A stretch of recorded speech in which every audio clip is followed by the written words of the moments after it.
I am the tofu golem. Please enjoy the video. You start by selecting the object that contains linked data you want to separate. In object mode, pick the parent or the linked instance. Use the outliner to ensure you have the right object. Once selected, make sure visibility and selectability are enabled, because you cannot unlink from a disabled item. If you need to access mesh data directly later, switch to edit mode only after you've duplicated or made the data local. Now proceed to the unlink actions described next.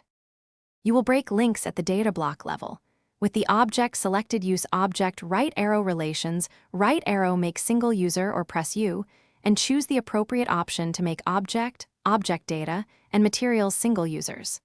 Once done, Blender creates unique copies so edits won't affect originals. Make sure to duplicate Shift+D beforehand if you want backups. Also inspect the Material and Modifier tabs to unlink additional linked assets, because meshes, materials, and modifiers can remain shared unless explicitly made local. Finish by applying transforms and confirming the object's data is independent. Select the object and check the number next to each data block name and properties. It should read 1.